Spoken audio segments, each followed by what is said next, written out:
Hey everybody, it's your host Dr. Dana Martin, and here we are at the Sith Dominion podcast. And tonight we have, as starting to really be regular, thank you for coming back, Cam. Cam, how are you doing? I'm doing great. Happy to be here as always. What'd you do last week with your time off from TSD? Honestly, I've been trying to 100% Jedi Survivor on the PS5, and we went and had some friends' Christmases this past weekend, Friday, Saturday, and Sunday, which was cool. Trying to establish our own kind of like traditions with friends, like outside of family. So that was cool. And other than that, just not a whole lot. Awesome. And Christmas shopping. So Christmas shopping's always fun. I find that I don't like going out though. If I can find it online and get it shipped to me and then I'll ship it to them, like yeah. I don't want to go to Walmart. I don't want to go to the mall.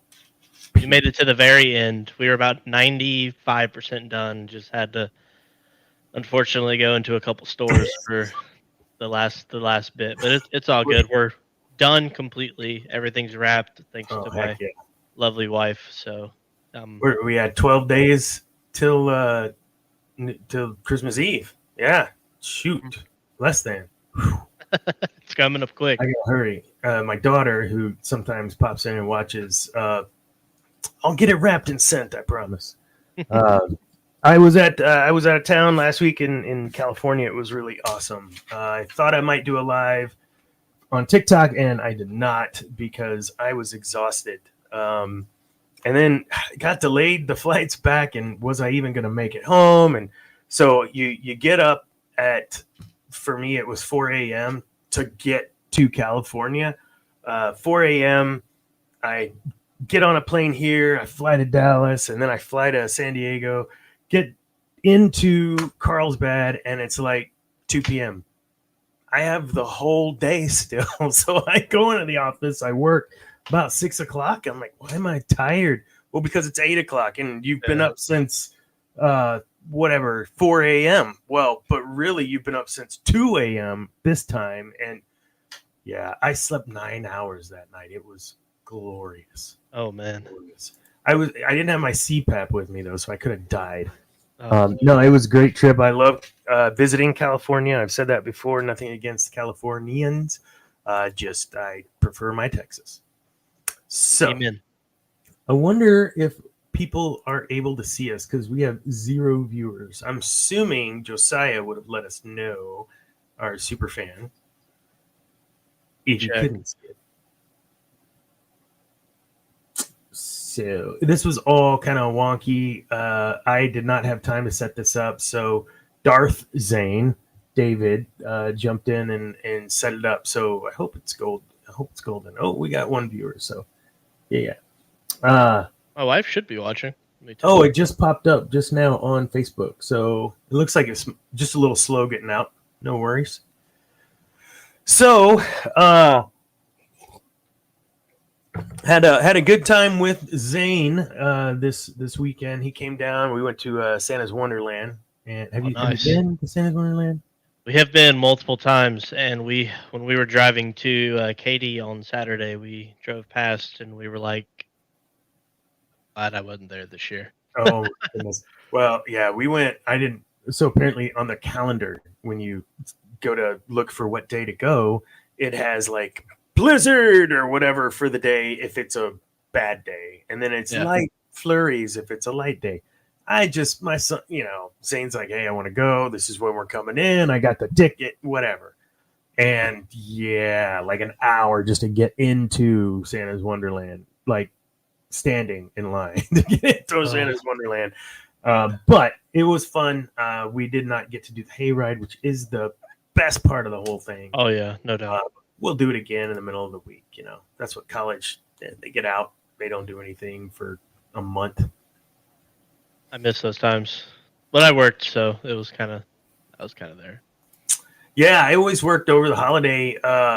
Always, I was in retail for a while, like Shepler's, if you're familiar with that Western store. The problem with that, when you come from West Texas and now you're in Austin and you're working in a Western store and now you have some cash, what do you end up doing with the cash but spending it all in the Western store with your discount? So I didn't really do myself any favors.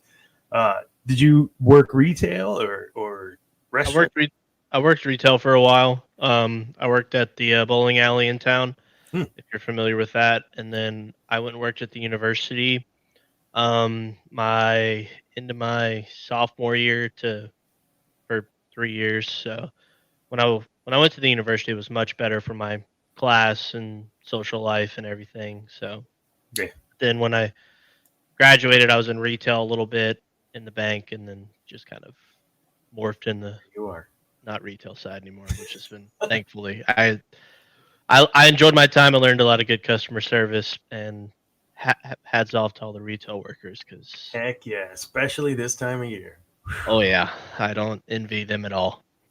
Not a bit. So, speaking of this time of year, tomorrow night, for all of you out there listening right now, and that will pick it up on the podcast tomorrow, um, we are having a GNN holiday special.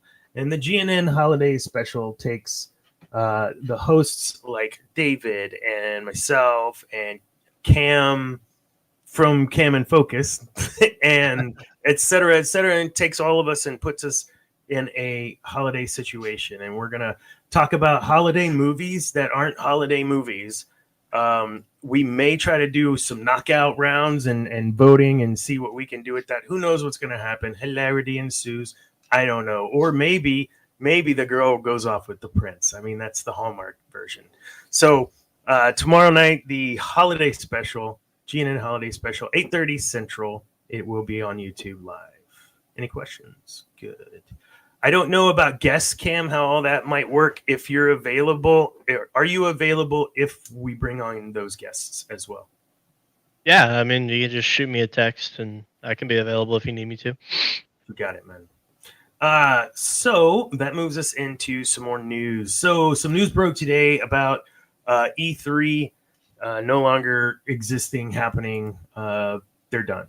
And we were going to cover it, I think, in GNN, but it really, over the last few years, has lost so much sizzle. It just isn't really, I think, worth covering. But we'll talk about it in the show today because there are some things that are very interconnected in how we grew up. And as we were talking in pre-production here right before the show, that, these things like E3 were super impactful to us growing up and being exposed to this huge community of awesome developers and artists and people and vocal actors and whatever, all coming down on these big video games or these new platforms. And here comes the Xbox. Oh, I'm out of breath. So take over, Cam. How was that growing up? E3. What was all that to you? It was, I mean, it was a big part of how I learned a lot of things, like in gaming. I mean, I've been a big gamer forever, and I mean, it's sad to see certain things that I mean you grew up on pre social media era where like today apparently Insomniac's got hackers that want to leak the Wolverine game. Like you just like back in the day it was so much there was less leaks and you just learned everything like when it came out or trailers came out on YouTube and other big events. And I mean it's sad to see kind of the gaming world kind of taking such a huge hit like this. Yeah. Yeah, we were talking before about there was a channel that I used to watch just like right at the tail end when I was in college and started out called G4, and they would do this incredible coverage of it. There's some was it Olivia Munn came from it? No, somebody came from there. That's a huge actress now. Came from that show as well, but or from that channel. But I mean, it would just sit 24 hours because they would run the replays at night, and I work during the day, so I get to see at night, watch everything that happened the previous day. And at the time, I was working for Dell, and so there was always the are they going to use this processor in the Sony, or are they going to all these just Yeah. geeky nerdy things, and that's when those things were revealed. And now they have their own parties, right? Yeah, I mean, you know about it before it even comes out. Like, I mean, it's just kind of modern day journalism combined with social media. It's hard to keep things under wraps. And I think the cool thing about E3 that I know we had mentioned before, like cons are becoming more popular, but like E3, like you just didn't get like I don't think there's going to be as big of gaming events where like every big name is Mhm. at one singular event. You know what I mean? And it's kind of sad that gaming's taking that big hit. I mean, it all started because of COVID and Yeah. other things behind the scenes that who knows more will come out, but I don't And the know. thing I want about E3 too, above and beyond the cons, is that it was a trade show. I mean, it was these developers or these manufacturers getting together, talking. This is like the place, the melting pot to get us those fantastic games that we all play. Ubisoft. My daughter and I were talking about Ubisoft, and I can't remember the name of the game. Shoot, the point is, she was telling me about this new game, blah blah blah, and it's kind of like this mixed with this, mixed with that, and every one of those games was an Ubisoft game. It's like, oh, okay, so it makes sense. It's Ubisoft, but how do you get to that point? E3. You were talking about Game Informer. oh I yeah. didn't, I wasn't a subscriber, but so like, what was that about? Did you get So like game codes in there too, or? kind of. I mean, it was part of like back when before GameStop became the evil empire, which could be an episode all within itself. Um, I like it was just one of the pros of like having I think the pro membership. I think it was. I don't know, but I used to love going to GameStop as a kid. My GameStop in my hometown was just in the worst parking lot known to mankind. Had to be in a flood zone. Don't know how it was able to be established, and it was just awesome. My grandma would take me for early day releases, and I would beg my cousins when they learned to drive to take me to midnight releases, and I'd get it, get the Game Informer there. I'd get it at home, and I would just spend hours just reading it, learning about new games because I was a big PS2, Xbox 360 kid, and so I was like, with the Xbox, PS exclusives, and then Wii and all of that. It was just so cool to have it all in one magazine. Heck yeah. Big physical media guy, so um, I wish something like that was, excuse me, still going on, but I can't support GameStop anymore. The evil. That's another show on another channel. Oh, I got plenty to say. Oh, Hey, what's up, Andrew? what's up, I Andrew? was shoot, I just lost it. I got sidetracked there. Anyhow, so yeah, I find myself in GameStop now, but I'm not looking at games. I'm looking at like pop figures, or I've just been introduced to the Gundam builds, like where you can build the Gundams Oh they yeah. snap together or whatever. Like those are super cool, and they're kind of 5 inches. They're not super big, and man, so I find myself now going in for a totally different reason, but still within geekdom, right? Yeah, I think GameStop has the new Captain Rex, and I think it's Krell, right? The Jedi that didn't have respect for clones in the Clone Wars. They've got some big dual pop Oh wow! event coming. I think it's only in GameStop, but it's Captain Rex, so it'll probably sell out before Is you it can even. the big pop diorama one? Is that what It it is? Yeah, it's like the horizontal one. Okay, okay, It's gotcha. it's a good size. Probably like 35 bucks probably. So, but I think GameStop that's a GameStop exclusive. So I may be going to try to check that out if it hasn't already come out. So GameStop. Oh, I spent a lot of money in GameStop. I did a lot of trade-ins in GameStop. I think that was one of the coolest things that for a college kid was trading in. You get like, I don't play this stupid game no more, and oh, you're giving me $8 for it, sweet, and that pays for like a tenth of my new game. But hey, it was GameStop went downhill when because you used to be able to take your consoles in for trade in, and they would mhm. pull it up on the little tiny screen, reset it for you, give you pretty good customer service, and it all went downhill when they stopped doing that, among other reasons, of course. But it's like Yeah, small little stuff like that, and I'm like, come on, dude! Like this 10-year-old whose mom is making him trade in his yeah, PlayStation doesn't know how to reset his PlayStation. Just no. reset it for him, you know? And it's just, ugh. Yeah, we've had a couple employees that came from GameStop, and their experience was, yeah, we're getting out of there. Oh, that would totally suck. We have other things I think in our town too, like Game Exchange. That's a pretty big one, at least around here. Yeah, But yeah, and I not think much that different. the less media that we have, I think that's why you're seeing more of the figures or other collectibles in those stores because there's no they're losing the game market, the hard media market. Is it the new Xbox doesn't even come with a disc reader at all? So you can get like a smaller, not as powerful version without a disc. I think Best Buy in end of Q1 of next year isn't going to sell any physical. I can't remember if it's DVDs and movies or if it's actual video games, but they're going to stop going away with physical media, which is its own kind of issue within itself because PlayStation at the end of this year, they're losing certain licenses to stream movies. And for Mhm. people that have bought, because I mean, PlayStation and Xbox always have crazy deals for movies because it's very rare people buy, the movies on there, but they're losing licenses. And so they're just going away from the store. And like, even if you quote unquote bought the film, you only bought the rights to stream it on that platform. You don't actually own the Oh film. my goodness. Yeah, so they're it kind of went swept under the rug because I doubt it's like super big, like the Oppenheimer and those type of films. But there's just when you buy films on these streaming services, which I'm guilty of. I mean, if they sadly lose the license to stream them, you don't actually own them. So Yeah. Yeah, and it just seems we're moving more and more to we're not going to have anything, not going to own anything.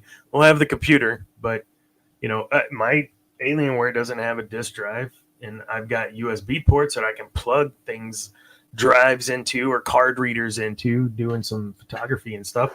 But no, otherwise it's just straight up just a box now that with a super high loud fan, but it needs to be, I guess.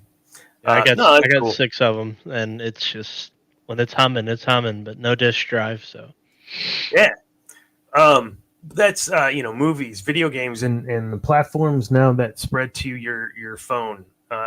The complexities of some of these games now on the phones even are I that's a whole nother show, I guess. Just freaking crazy, man. support physical media and support your local comic shop Support your local company. Yes, if you have true. one in your area.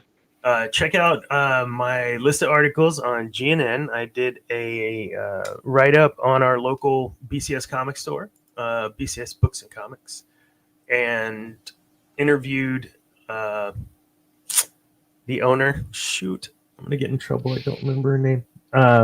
And then someone I worked with was like, "Man, I used to go to that store, man. I went back in there after your like just to kind of reminisce, and I used to get my comic there, and yeah, it's cool."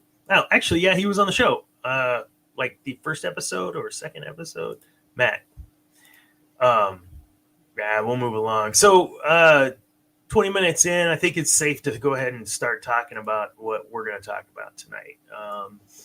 Unless you had any other news that you need to pop on me, because that was all the news I had. No, I'm ready. I'm ready to talk about who thinks he's the greatest Dark Lord of the Sith of all time. Yeah, Not and I would say he's definitely top five in my book. I had a oh hard, oh yeah, top uh, five.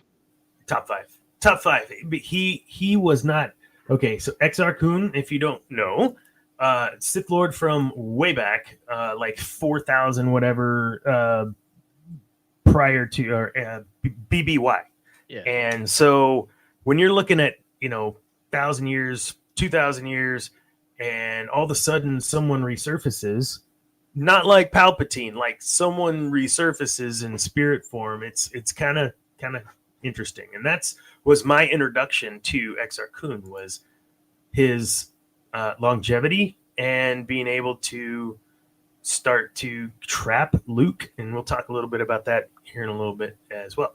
But yes, top five because like Revan, not as good as Revan, in my opinion, amazing swordsman. He invented the dual lightsaber. Yes, Exar Kun invented the dual lightsaber. it wasn't Darth Maul. No, whoa, he's so cool. Yeah, no. Unfortunately for Maul, no. Fortunately for Maul, it was built before him. I don't think he had the technical savvy to, you know, whatever. I know he made legs, but I think those little spider things helped him make his legs. So he's good. Oh god, that episode is just. Oh gosh. But so as a swordsman, like he was nearly unmatched. Like the entire Jedi Order knew. Like he was amazing as a Jedi. And then his quest for knowledge, as most good Sith do, he opened up and learned to do things that no one had ever learned to do. Sith Rage, that was one of the Force Rage was one of his skills that he pretty much made. There was a point where he was taking what you call it, not younglings, but Padawans from the Jedi Temple, and had coerced them, influenced them, got them to come along with him. And he had a Sith amulet, and he kind of shattered the Sith amulet at them to where the bits of the amulet embedded in them, and then the spirits that were contained within said amulet inherited those bodies of sorts and provided him a new army. Like, I know that was a lot, but man, so that's why, in my opinion, he's a top 5. He was just sick, man. Would you say that he fell to the dark side, or would you say that he was more intrigued and just kind of naturally, in like the grand scheme of things, just let himself, fall in a sense, or I don't know. I think that when I said just like there's one more bit, and that is that no great. Yeah. I appreciate you alley oop there. It's that point of he thought he could learn without. He denied who his true self was. His true self was, there was a darkness there was a taint there that he had within him that he needed to get out, but he would just keep inside. In moments, these little fits would come out, and he'd have to rein it in. And his Jedi Master was, implicit, like, dude, or explicit, you've got to stop doing this. But ultimately, yeah, no, he didn't fall. I think he was easing his toe in, and then all at once realized, oh, this is who I am, and I'm just not going to deny it. And he kind of had to survive too, I guess, from what I read up on too. So, yeah, he is a survivor. He's oh, hey, what's up, Darth Zane? Hello, Darth Zane. It's not letting me respond to you in chat. I was trying to text, but it's okay. Somehow, Exar Kun returned. So he fed off of the life force. So the reason that this show is called "'Twas the Night Before Yavin IV," I have a theory that there's nothing to back this up. And maybe I'm just romanticizing Yavin IV because of the they revisited Yavin IV in the book series, the X-Wings book series, and that's now Legends. And I think it was in that series. So they go back and they're touring this old temple, which was Exar Kun's temple. Like that's where they built the rebel base. What?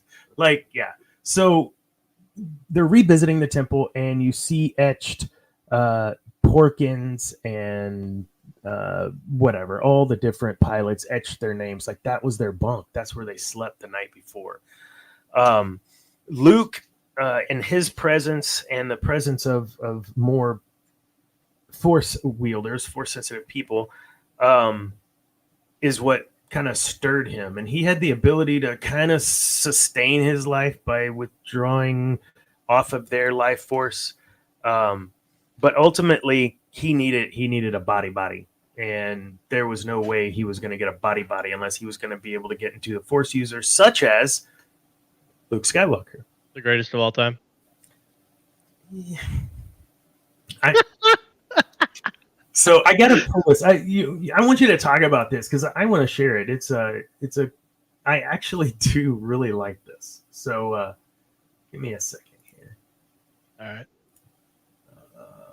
Kind of like you said in the pre-show. Imagine you survive, preserve your spirit for thousands of years, and the one force wielder you run into when you awaken is Luke Skywalker. Yeah, who is one of the greats of all time. He's top three, but he's not two or three for sure. Who's your top two? Hmm? Who's your top two? It would be Luke, and then I mean, I would say if we're head canony here, full potential Anakin probably, Mm. but I would also say that I mean maybe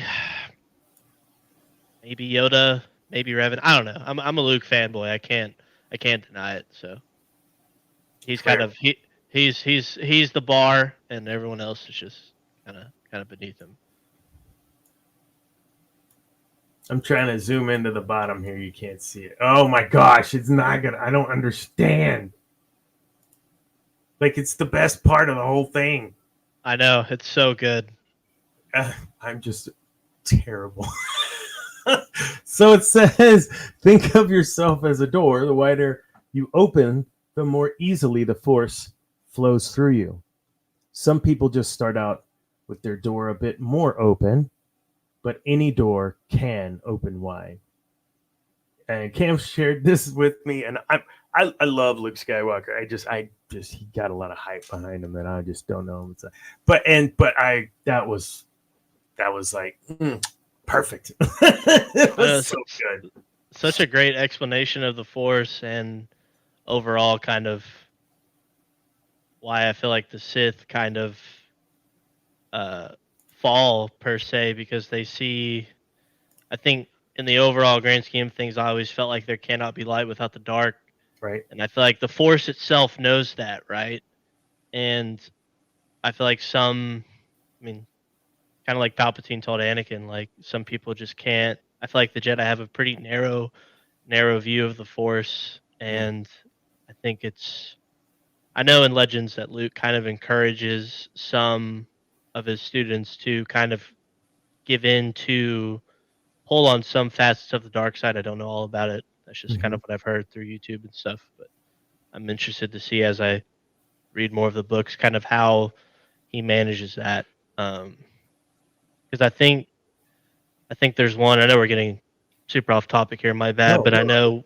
I know like there's some things that happen where I can't remember her name, but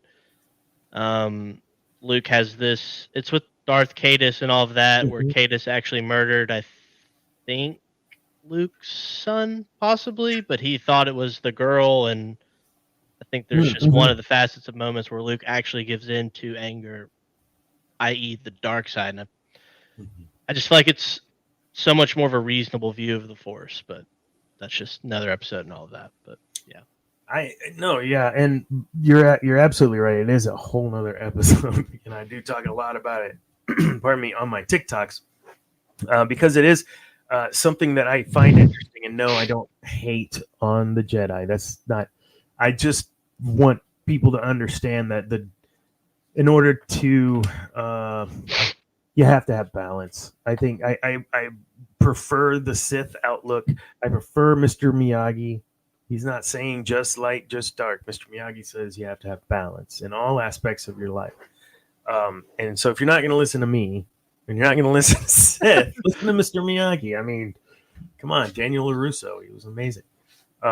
Sith are so much more relatable, and I feel like we are all kind of naive if we think that if we weren't in this world, um, and even in our current world, we quote unquote have feelings of anger, resentment in our everyday lives, and that is kind of in the grand scheme of things what force wielders have to deal with as well. So, I mean, How many times do you walk through a grocery store sliding glass door and use your hand to open it?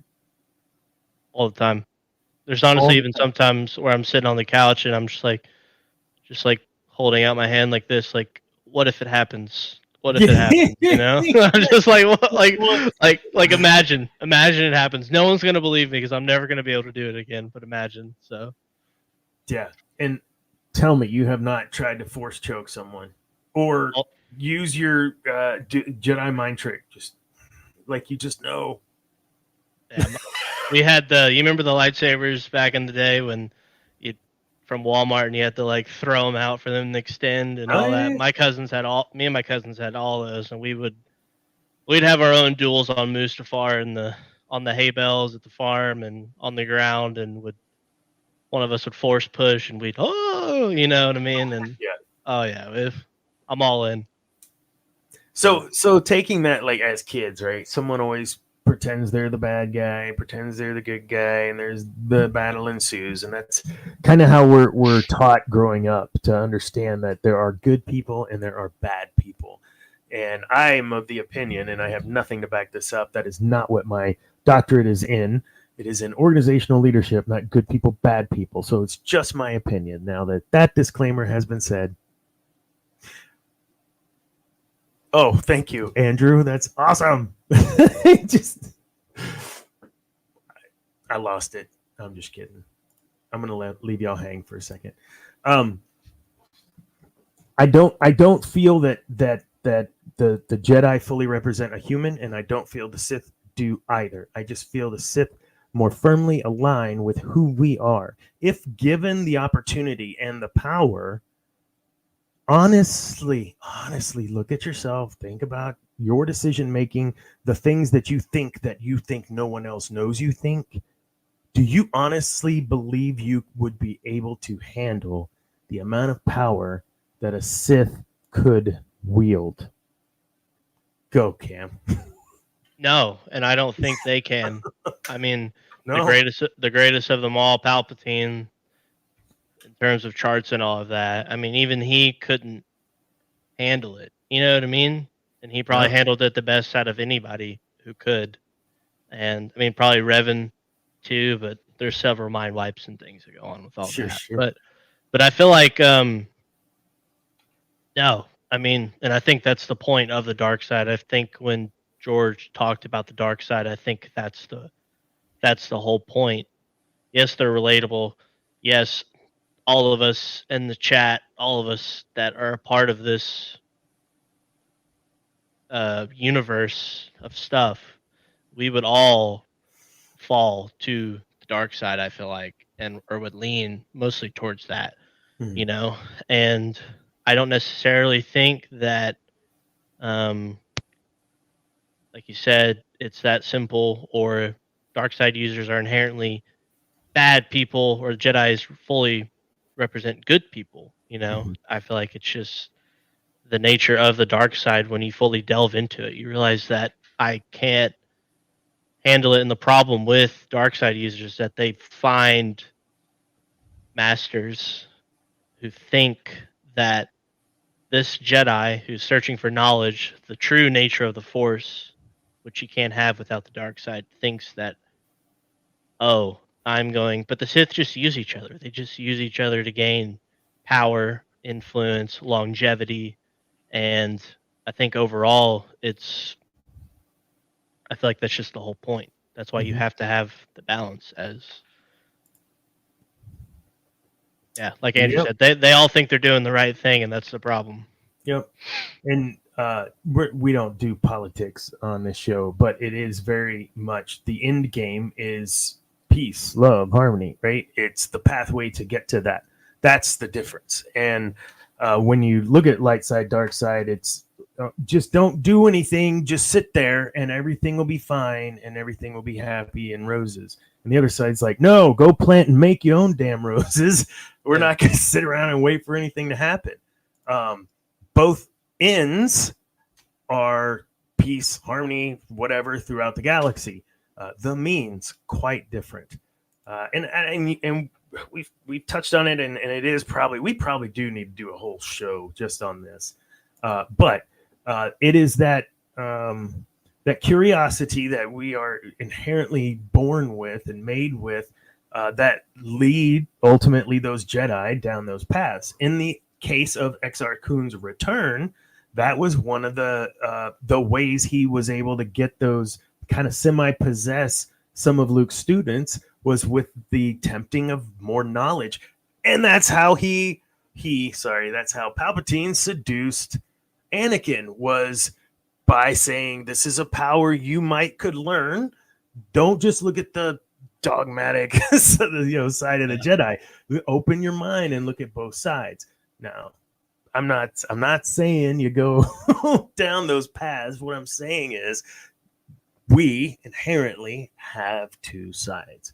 And if we don't maintain balance, one side's going to try to kill the other. If you so if you're stuck in a situation where you feel like you just got to be happy, then you're burying whatever real feelings you have, and you're masking that, right? But on the other side, if you're just a jerk all the time, you see a little kitten, you're going to kick it just because you're angry. It's so dang cute, but it's because of the way it's making you feel on the inside. Like, it's both. You can't have an extreme both ways. No. But if there is an extreme to be had, at least one side or the other, just a little bit, it's got to be safe. You get the best of both worlds. You can have the attachments, love for people, and still also tap into all facets of the Force. And I'll always argue that the Jedi had passion and love for all their students, and that is something that I will probably die on that hill, especially prequel era Jedi. You cannot tell me that Yoda did not care for Dooku, and Dooku's fall didn't hurt Yoda or make him feel a certain type of way, Absolutely. And but yeah, I mean, I'm falling to the Sith 10 times out of 10 in the quest for power to knowledge, and I'm not scared to admit it. So yep. So there was something you touched on that was really really cool that I saw as some foreshadowing. Was Anakin doesn't know how to handle loss, and Yoda's response was, he will. Something to that effect. And it had to do with Snips, like way in the beginning of Clone Wars. It may have even been at the end of the Clone Wars movie. I'm not sure. And I don't know if that rings a bell to you or not, but that would insinuate that the amount of foresight that Yoda had through the Force years down the road that he could see. And if that's the case, why couldn't he see? Was Palpatine's power that great that he could shroud even Yoda? No. So I got a great take for this. Okay, go. I really have a good take for this, and I can't take credit. I saw it on Star Wars meme, but I think it's great, and I'm gonna try to search for it while I'm talking. I think it's an actual quote from Dooku, but I could be falling to, let's see, Dooku the dark side of misquoting. Yes. So, hold on. I think I found it on Reddit. Oh, here it is. It's from a book. Let's see. It is. Some people are saying they believe it is the Book of the Sith, but it is an actual thing. So this says, the Jedi Order's problem is Yoda. No being can wield that kind of power for centuries without becoming complacent at best or corrupt at worst. He has no idea that it's overtaken him. He no longer sees all the little cumulative evils that the Republic tolerates and fosters, from slavery to endless wars, and he never asks, why are we not acting to stop this? Live alongside corruption for too long, and you no longer notice the stench. The Jedi cannot help the slaves of Tatooine, but they can help the slave masters. And he's talking to Sidious at this point. So, while yes, I do think Sidious's power was enough to shroud most of the Order, I feel like when your CEO at the top, right, everything stops with him. If he's it's worked for 750 years or however long it had been at that point, like, it's always going to work. You know what I mean? And I think that quote by Dooku encapsulates the issue with the Jedi of the prequels and kind of the Jedi in general. And I think Yoda realized that. Like, we all watch Revenge of the Sith, and when we start getting to that third act, and there's each moments in the movie where you're like, oh, why'd they tell him that? You know, Yeah. when he goes and confides to Yoda, like Anakin's doing what he's supposed to do, and he's not being fully honest with Yoda, so it's not all on Yoda, but it's like he's doing what he's supposed to do, but Yoda's like, fear leads to Anger. something, Yeah. anger leads to hate leads to the Stuff. whatever, yeah, and all that, and like, yes, I feel like Palpatine's influence was way more on the Senate side of things Mhm. versus the actual Order. I feel like the Order was just too naive because of Yoda, and they were like, "Well, we're just going to follow with whatever our leader's saying." And yeah, I mean, like Andrew's saying, Yoda was just too set in his ways.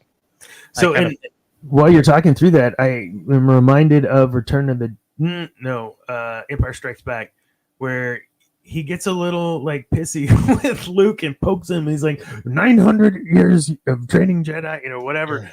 It's like, oh, you're a little full of yourself there. But it didn't click then, and literally not till you went through this about Yoda, where even then he's high on himself. Yeah, man. I hate to say it, but I feel like that one movie that I don't want to talk about, that is the one scene with Yoda and Luke. I think if that's the one part Ryan Johnson gets right, I feel like he kind of got. And to be fair, I've only seen it one time. I could be kind of misreading with what I remember from 6 years ago, but I feel like Yoda finally understood, right? Mm-hmm. But it was kind of too late. And but his understanding, and this is the beauty, I think, of the Force and the Force flowing through the universe and through everything, and is the ability to learn how to communicate with those past, and so Yoda had the ability to impart wisdom once again to Luke, because of that. Qui-Gon leading the way with that. Get it, Qui-Gon? And shout out to Qui-Gon. Shout out to Qui-Gon. You don't get enough shout outs. Have you seen the them watching? It's Kenobi and Qui-Gon, but they do deep fake or something. And I know what you're talking about. Holy crap! Really, the kid did that? Like, it's just fantastic. If you guys haven't seen that out there, did you ever read the Force Unleashed book? The first one. So, I mean, you played the game, I assume, or probably Zane. Yeah, I mean, and so you remember when, I think it's the first one, when Starkiller goes to Dagobah to go into the tree. Mm-hmm. So apparently in the book, and I read an excerpt from it, I still want to read that book. Apparently he feels, because Yoda's just sitting outside, and in the game it's like, oh, Yoda cameo, awesome. But like in the book, Starkiller is like terrified because he feels the power coming from the tree, but he also feels Yoda's immense power in the Force, and he's like, what is up with this little green dude? I'm kind of paraphrasing, but sure, that's kind of the point. But I feel like even though that's pre-Empire Strikes Back, and eventually, thankfully, Yoda caves in and kind of trains Luke, but those years on Dagobah changed Yoda, and I feel like it, he finally kind of realized, I mean, you can't, sitting in a dark side, just powerhouse, eventually, I feel like you're able to kind of reflect to a certain extent, so. Yeah. I'm having an epiphany, I think. So I still can't believe Exar Kun's in your top 5. Yeah, I like him. I like him a lot. He let me get real quick. Shoot, Luke Skywalker. So it just hit me walking through that. Luke Skywalker in, is it The Last Jedi? What's the second one? The Last Jedi. The Last Jedi. Whenever all the stuff, the sacred texts and all that crap, right? That's when that all burns, or is that in the? Yeah, that's in the second one. Yeah, it's in the second one. So, Luke did exactly what Yoda did. He failed and he ran. And then when Luke goes to Yoda and Yoda's like, no, I'm not training him. He's too old, whatever. It was a fear that led him. It wasn't, he's too old. Yoda's been training people for 900 years. He could have done it. He didn't want to. He was afraid. And then Luke was afraid. So where I thought, that's not my Luke. Maybe it is more my Luke than what I want to admit, because he's treating Rey exactly the way that Yoda treated him. I got to stop you there. I'm sorry. Okay, okay, bring it, man. Look, all right, Andrew, you're spitting in chat, and I hope Darth Zane, you're on here, because I know you had some comments last time we were on. Nothing about, okay, you're like, I get the point, right? And I'm a Luke fanboy. There is a little bias, I'm admitting, but so the fundamental issue with Luke and the Last Jedi is that, let me sit up. Sorry, I gotta focus. All right. So he, despite everything, he saves the day at the end, and who knows why he dies or whatever. It states the fundamental fact: Luke still abandoned his family and friends in the galaxy. No books in between, no nothing. You go watch those 3 films by themselves. Mm-hmm. OT. The guy at the end, right? If Anakin hadn't have had the injuries, right, and the fact that he had turned over to the light, and I fundamentally believe that he didn't have the rage to quote unquote keep him alive in the suit and those things and the injuries from the lightning and all of that. But I fundamentally believe that Luke probably got on the ship doing what he could to try and save his father. Sure. Right. And, when he's talking to Leia before he goes up to the Death Star, Leia's like, why? Just run. Like, we're going to win anyways. They don't know what's coming. Luke's like, I have to go do it. I have to save him and save us. The guy in The Last Jedi, like, the point of Luke, he had all the knowledge to not make the same mistakes as the Jedi. And the Luke that we have from even the 3 movies and no other content in between would not abandon his family and friends. No, he wouldn't. That is a fundamental, like dumpster fire on the character. Like, you're like, that doesn't make any sense. What's up, Will? This guy saves Darth Vader. Yeah. Why is he giving into his nephew's having bad dreams? Why is he gonna try to, you know what I mean?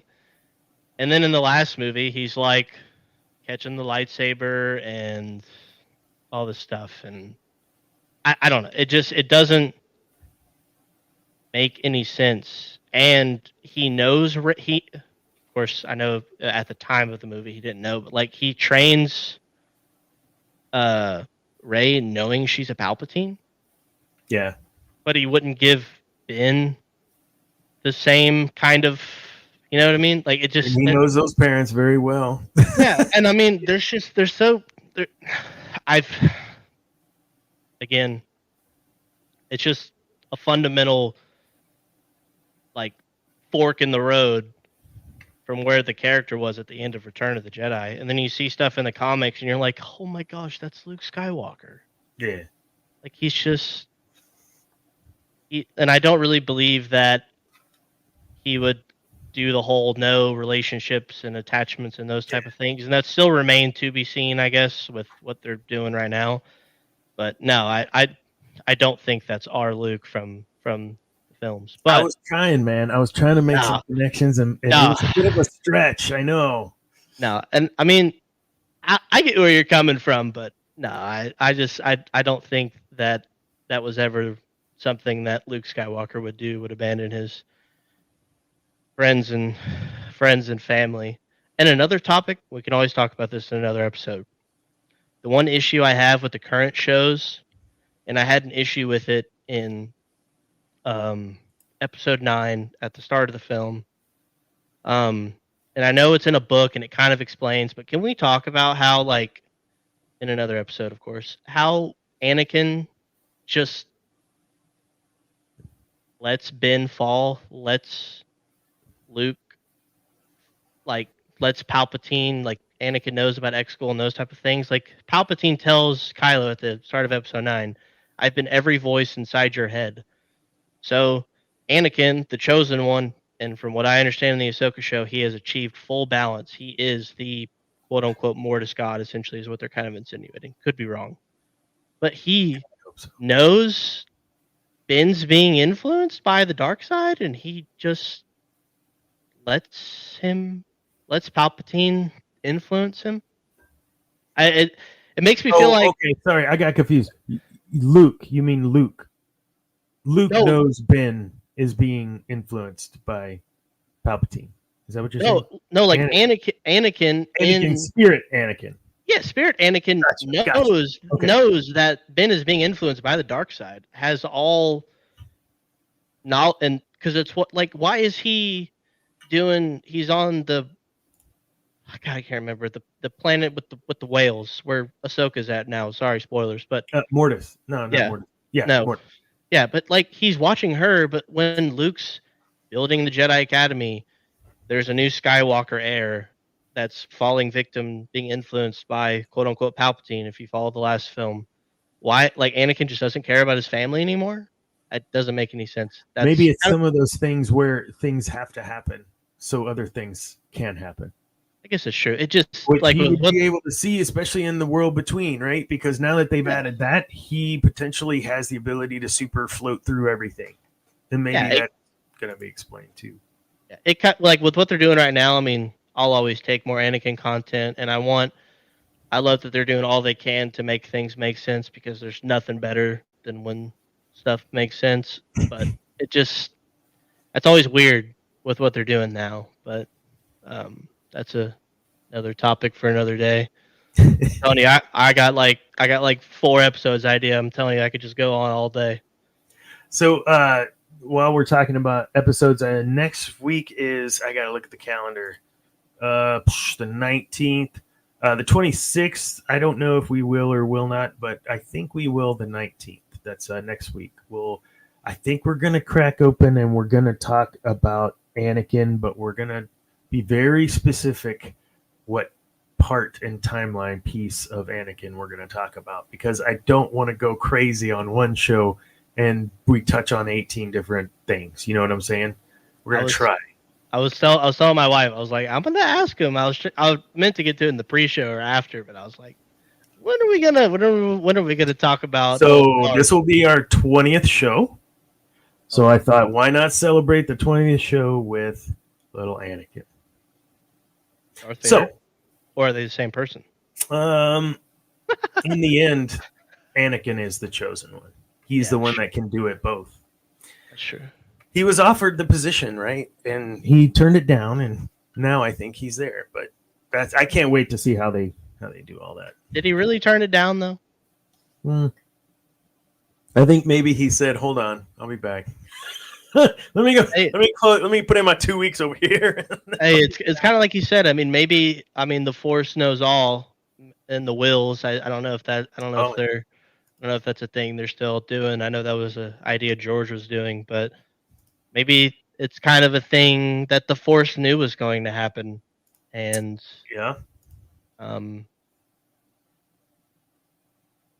truthfully, some of the greatest Jedi we've ever seen have fallen to the dark side at one point. What were we just talking about? Do you think you could handle that amount of power? I just no. I'm not holier than thou. Like I know. Like no way. I agree. 10 out of 10. That's why I think Obi-Wan is a top. Probably we were talking about tiers earlier. To be another good episode too. I would love to get in, because I got to figure out where Exar Kun's in your list, because there's just a lot of other Sith I'm thinking about. But I don't know. And we said, well, he killed what's his name too. the spirit of Rita Nad. Is that his name? Yes. Yeah. I was about to say Nar Shaddaa. No, that's a planet. Yes, thank you. He destroyed his life force. Like the guy is amazing. I mean, he's no Vader, okay? He's no Vader. He's no Revan, but I mean, he's up there, man. He's good. I know I missed the Revan episode, but I would love if we ever circled back on him because I think he's probably one of the greatest, probably if not the greatest Force wielder of all time in terms of his light and dark kind of achieving what I would consider to a certain point at one time, maybe full balance. So yeah, and let's not forget the dual lightsaber. I mean, thank you, Exar Kun. So we can wrap up him. We kind of got off topic a little, like we always do, but you know, at the end of the day, the guy, what makes him special, I think, is the duration. Right? It took so long.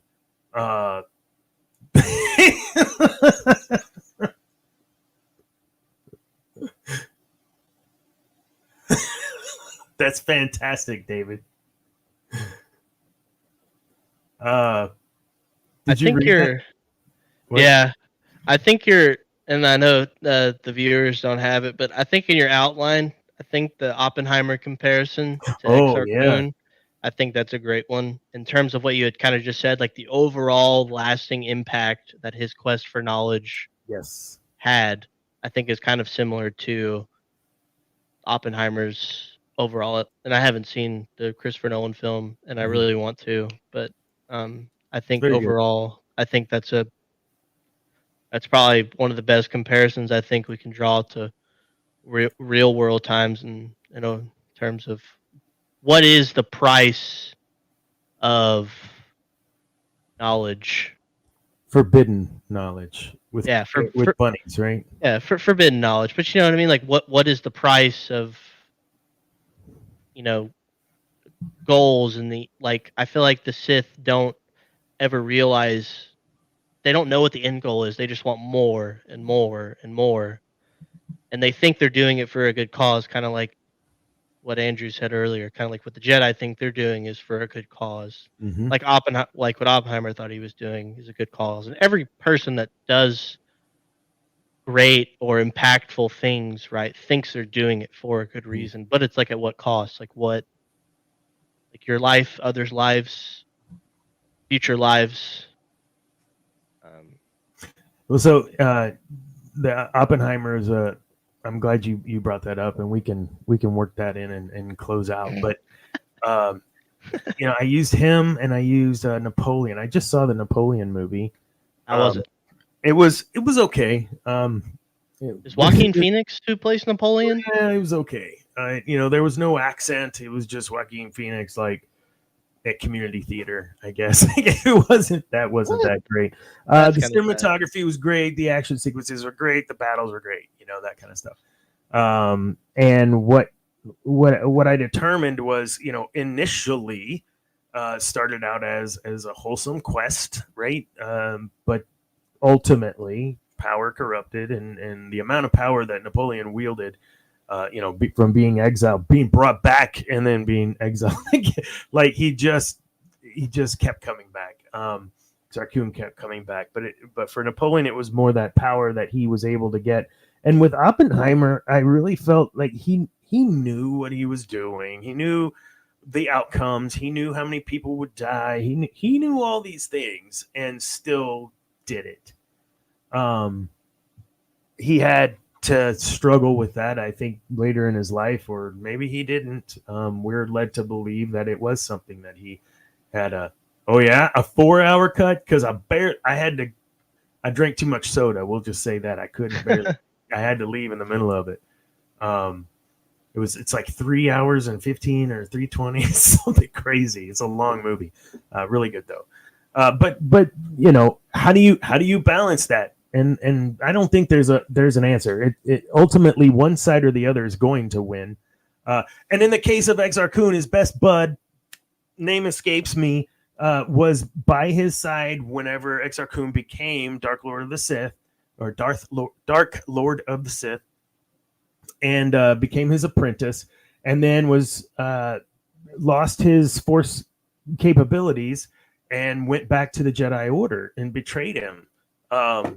So I mean that even when your friends and everybody leaves you, and you still got to keep going.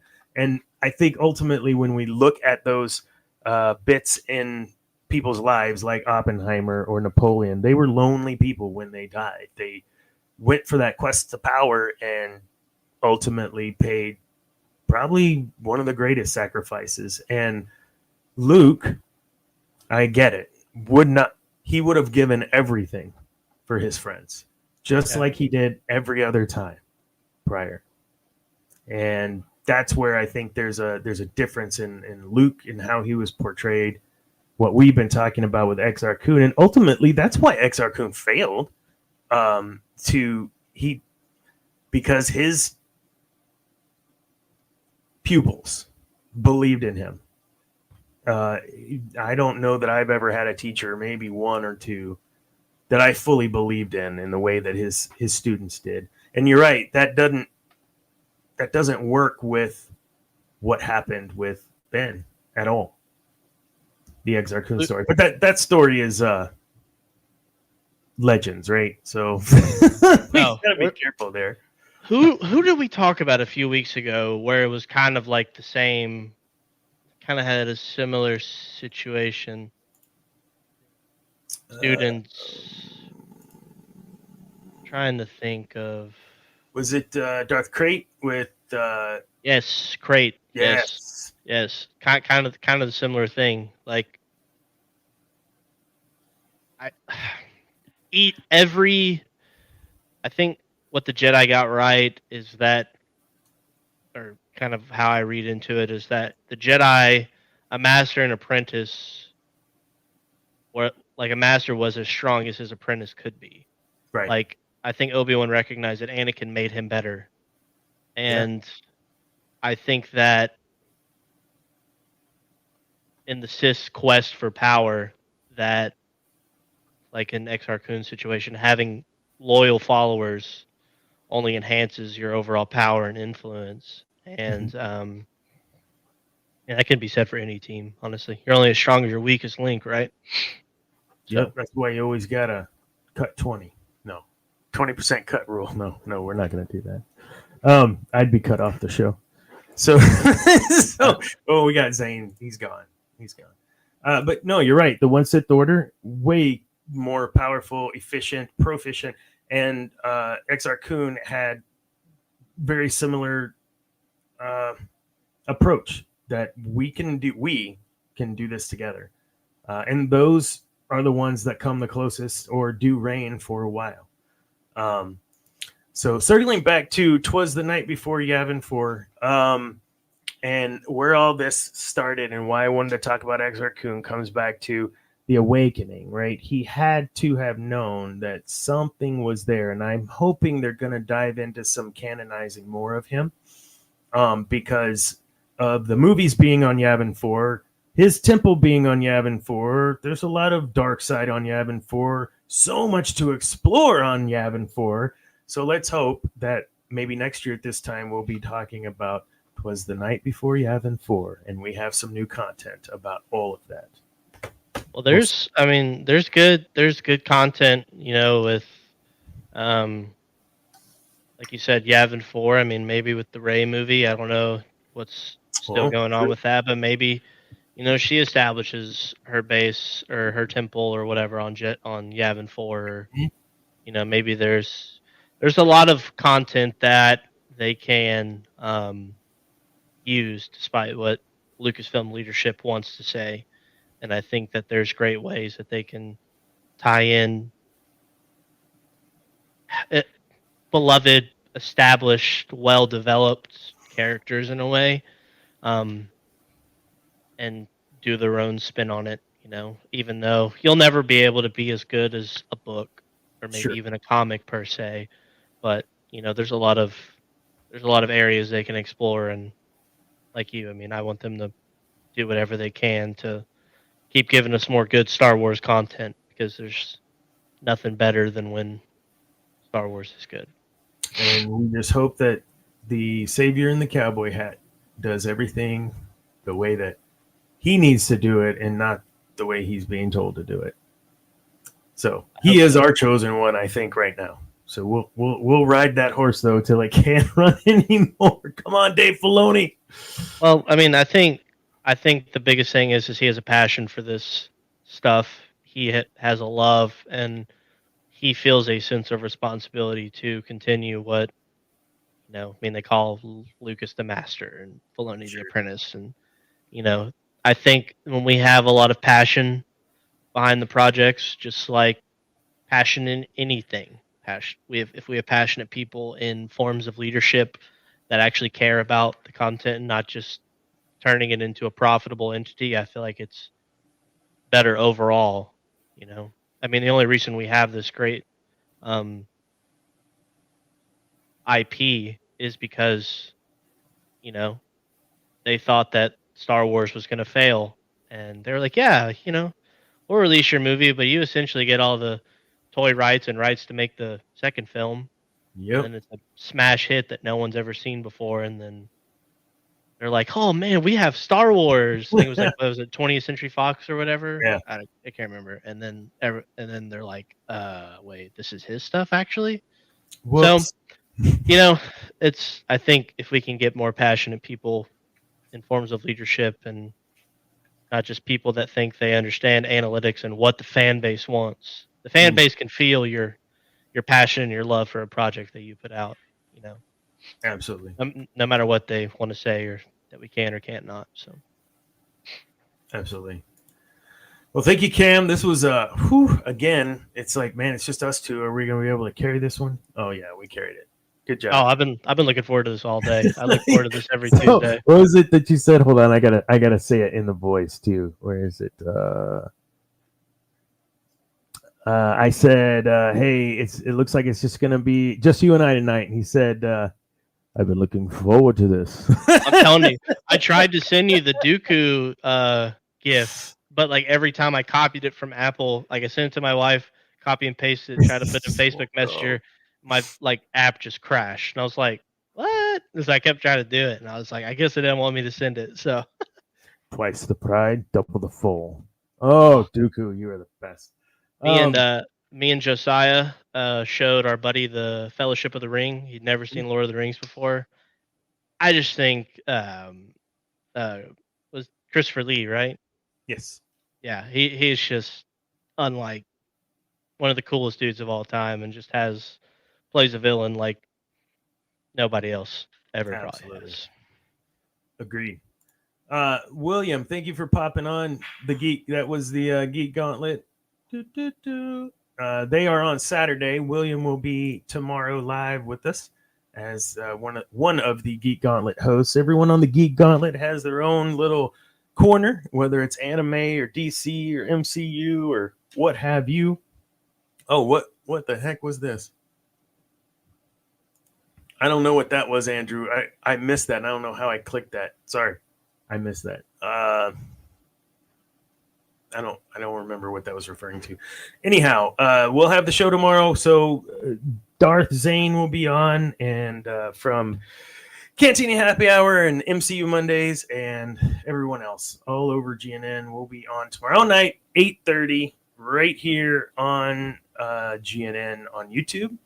And next week we will have a show that we will start to talk about Lord Vader. Let's I go, can't wait. man. It's our Let's 20th go. show. So, like, yeah, let's get a whole big crowd of like 8 people at once. Would be awesome. Oh And, my! and I'm letting everybody I know to tune in. I'm so excited. heck yeah, I might try to bring on a specialist. Who knows? And we'll have some quad talking, some five talking. We'll see what happens. I think it's going to be a great show. This was a great show, Cam. I really appreciate you being here again. Oh, thanks for having me. I love being here. N- Absolutely. Now you got me hyped for next Tuesday. I don't know how I'm gonna be able to make it till then. I'll try I'll to get you the outline like before the day of. How's that? That'll. No, it's okay. Uh, I'm All ready. right. All right, everyone. Thanks for watching. And remember, kids, peace is a lie. There's only passion. Good night. Night, guys.